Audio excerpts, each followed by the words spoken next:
Part 5 of The Watcher's Tale, The Oracle. Sabrina paced the floor in her room.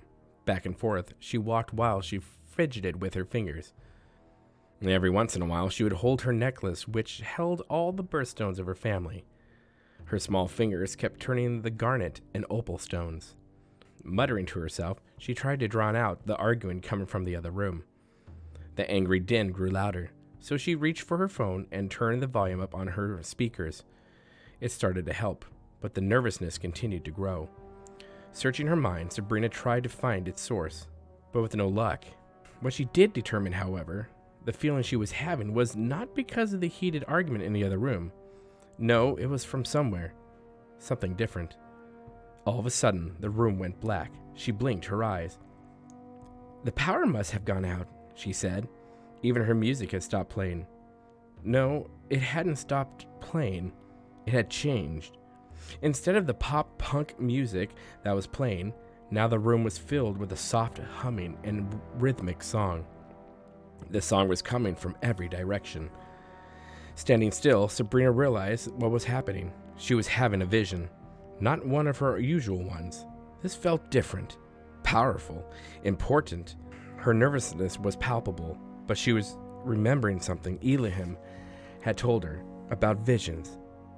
"If you feel it calling, do not be afraid to listen.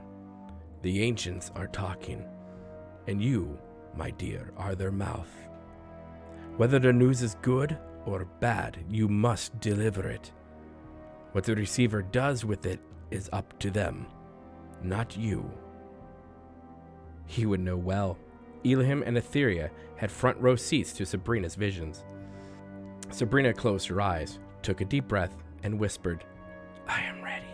Show me." Flash, the room was filled with light, and the first scene appeared before her. She saw Elihim, as if frozen in time. He was sitting in the cabin, alone, chained to the table. Sabrina walked around him, tried to touch him, but her hand went through his body. "What am I supposed to see? Is this going to happen? Has it happened?" She spoke aloud, but she was met with silence, although the feeling was as if this had already happened, that there was something else she had to see. Turning around to see if she would find another clue, outside of the man she considered like a father to her being chained in a destroyed cabin, a cabin that she loved dearly. No, something else. Then she saw it, a pair of green eyes peering from the shadows. Before she could approach it, the room filled with light again, and the image disappeared. She was in another room, her mom's room. Atheria was sitting on the bed, frozen, just like Elihim, her eyes puffy from crying so much. In her hand was a large crystal. Sabrina recognized it. It was Elihim's. The crystal was extremely powerful and imbued with both Atheria's and Elihim's energy. Yet, for the first time in a year, Sabrina only felt her mother's energy. She gasped when she realized what had happened. Their eternal connection had been severed.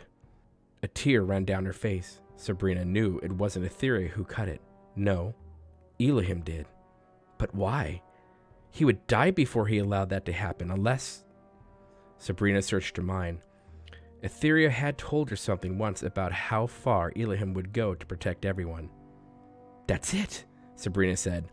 "Something is going to happen that Elihim would sacrifice himself for everyone. Oh my God, I have to tell Mom." Flash, the light returned, and another scene came into view. Sabrina was now outside, at the property, in the hills, but everything looked different. Darker, gray. Fire burned the trees. Bodies lay strewn upon the ground. Lifting her gaze, she saw two men. One was Elihim, kneeling on the ground, covered in dirt and blood. She looked past him and saw another man. His shape was shadowed, but his green eyes she knew. Oh my God, they're gonna fight to the death. Once she said those words, the visions vanished. Then a soft voice filled Sabrina's mind.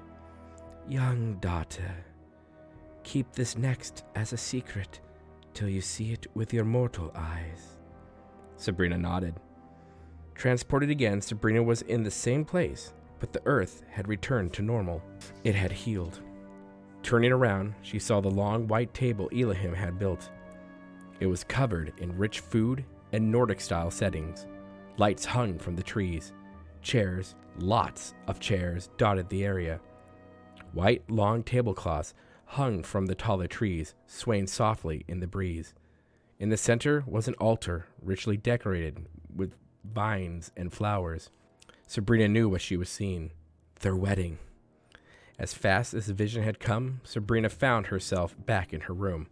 The soft humming sound had been replaced to loud music that she had on prior. Shaking her head, Sabrina recalled everything she saw. She felt an urgency to tell Atheria all she could and was allowed to. Turning off her music, she listened to hear if her mom and him were fighting. There was silence. Slowly, she opened the door and saw both Atheria and him walking away from each other. Sabrina walked towards her mom, but as she did, she saw him out of the corner of her eye. Turning her head, she met his gaze. For a moment, she could have sworn his eyes flashed green. The end.